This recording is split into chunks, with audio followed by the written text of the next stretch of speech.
اللہ پاک کا نام پاک اہل بیت علیہ السلام کو سبسکرائب کریں، ویڈیو کو لائک کریں اور مولانا امام حسین علیہ السلام سے اپنی محبت ظاہر کریں۔ بسم اللہ الرحمن الرحیم۔ 14 اگست 1947 سے ماضی وجود میں آنے والے ملک پاکستان کو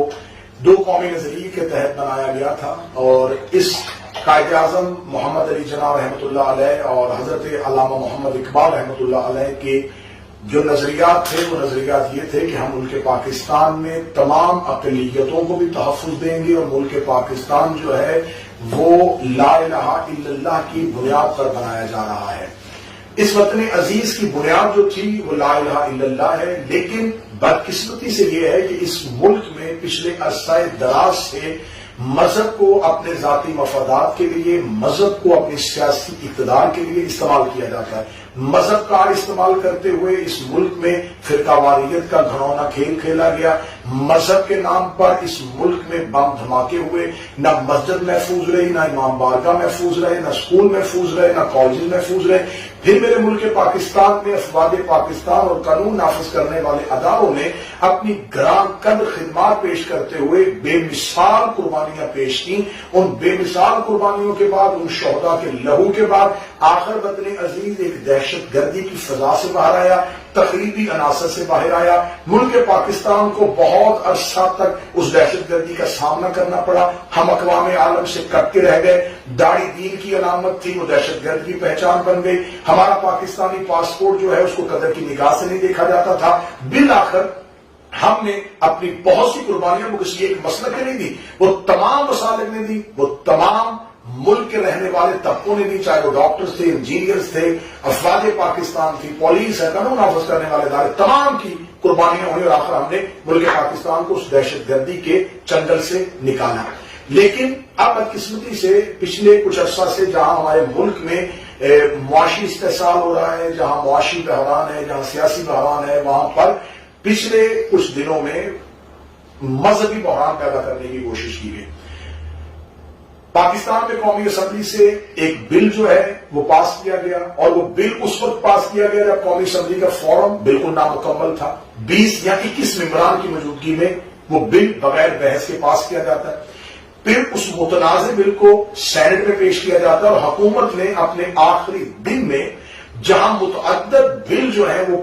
پاس کیے، اس میں اس بل کو بھی پاس کر دیا جو انتہائی حساس نوعیت کا بل تھا۔ اس میں کسی قسم کی بحث نہیں ہوئی، کوئی اسٹینڈنگ کمیٹی نہیں بنائی گئی، اس میں علماء کرام کے مختلف آراء نہیں رکھی گئی۔ اس بل کو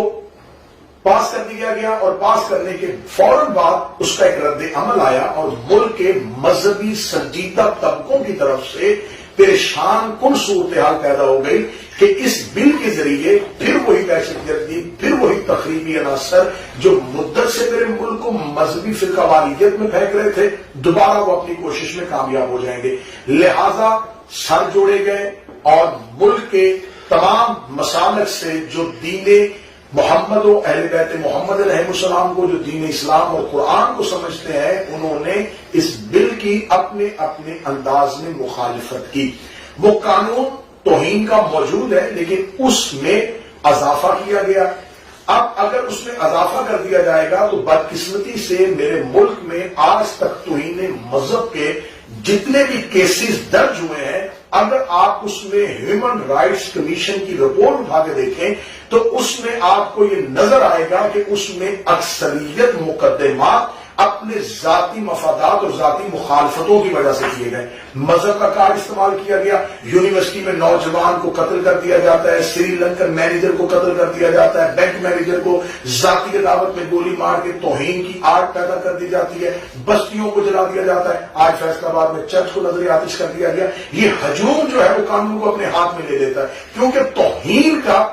نعرہ جو ہے وہ اس طرح کا نعرہ ہے کہ اس میں ایک ہجوم لینے وہ کامیاب ہو جاتے ہیں۔ ملک پاکستان میں جہاں آئین کی بالادستی ہے، جہاں قانون کی بالادستی ہے، وہاں پر یہ بھی ایک موجود ہے ہمارا رائٹ کہ کوئی انسان قانون کو اپنے ہاتھ میں نہیں لے گا۔ وہاں پر عدلیہ آزاد ہے، وہاں پر قانون نافذ کرنے والے ادارے مکمل اپنی طاقت اور اپنی اہمیت رکھتے ہیں، لیکن توہین مذہب کے جتنے بھی مقدمات اور جتنے بھی واقعات ہوئے ہیں وہ اس چیز پہ ہمیں عکاسی کر رہے ہیں کہ آخر توہین کا تعین کون کرے گا، کون تعین کرے گا یہ توہین ہوئی یا نہیں ہوئی، کون تعین کرے گا کہ یہ مجرم ہے یا ملزم ہے۔ جب ایک انسان پہ توہین کا الزام لگا دیا جاتا ہے اس سے کوئی بھی صفائی نہیں دینے دیتا، کوئی اس کی بات سننے کے لیے تیار نہیں ہوتا، وہ مقدمات زیر التوا رہتے ہیں، وہ جیلوں کی چکیوں میں اپنی جان دے دیتے ہیں۔ ایسی بے انتہا مثالیں جو ہیں وہ موجود ہیں، آپ پاکستان کی جیلیں جا کے دیکھ لیں۔ میں صرف اور صرف مختلف حلقوں سے پاکستان میں یہ کہتا ہوں، میں پاکستان کی عدلیہ چیف جسٹس آف پاکستان سے اپیل کرتا ہوں کہ آپ ایک جوڈیشل کمیشن بنا کے ذرا پاکستان کی جیلوں کا وزٹ کروائیں۔ آپ دیکھیں کہ آج تک جتنے توہین مذہب میں لوگ جیلوں میں پڑے ہوئے ہیں ان کے ساتھ کیا سلوک ہو رہا ہے۔ ان کو توہین مذہب کی آڑ میں کوئی ان کا وکیل کرنے کے لیے تیار نہیں ہے، کہیں ان کا کیس سننے کے لیے تیار نہیں ہے، کوئی ان کی انویسٹیگیشن کرنے کے لیے تیار نہیں، ہر کوئی کہتا ہے یہ حساس نوعیت کا معاملہ، یہ حساس نوعیت کا معاملہ۔ تو اتنے حساس مسئلے کو اس معاشی بحران کے دور میں پیدا اٹھا دینا، یہ اس کے پیچھے ایک سازش تھی جس کے ذریعے میرے ملک میں یہ پیدا کیا گیا ہے۔ لیکن آج ہمارے ملک پاکستان میں اسلام آباد میں جامعہ امام صادق علیہ السلام اسلام آباد میں ایک بہت بڑا کنونشن منعقد ہوا جس میں پاکستان کے مذہبی طبقے سے تعلق رکھنے والے علماء تشیع نے جس کی نمائندگی کی وحدت المسلمین شیعہ علماء کونسل اور اس کے علاوہ خطبہ ذاکرین عظام کی ایک اکثریت نے اس کنونشن میں اپنا حصہ ڈالا، اپنی شرکت کی اور مشترکہ طور پہ ایک اعلامیہ وہاں سے جاری ہوا۔ میں اس وقت موجود ہوں یونان میں انجمن گلزار زینب صلوات اللہ علیہ امام بارگاہ جو ہے عزا خانہ، اس کے زیر اہتمام 6 روزہ مجالس 3 روزہ مجالس ہے۔ میرے ساتھ تشریف فرمائے جناب آشیل شاہ صاحب جو یونان میں اسی عزا خانہ گلزار زینب سلام اللہ علیہ کے ساتھ جڑے ہوئے ہیں۔ ہم نے آج اس امام بارگاہ میں متفقہ طور پہ یونان میں بسنے والے تمام مسلمانوں کی طرف سے ایک قرارداد منظور کی ہے کہ ہم اس بل کی بھرپور مخالفت کرتے ہیں، اور جو آج 16 اگست کو جامعہ صادق میں جو علماء اور ذاکرین کنونشن میں جو فیصلہ ہوا ہے ہم اس اعلامیے کی بھرپور تائید کرتے ہیں۔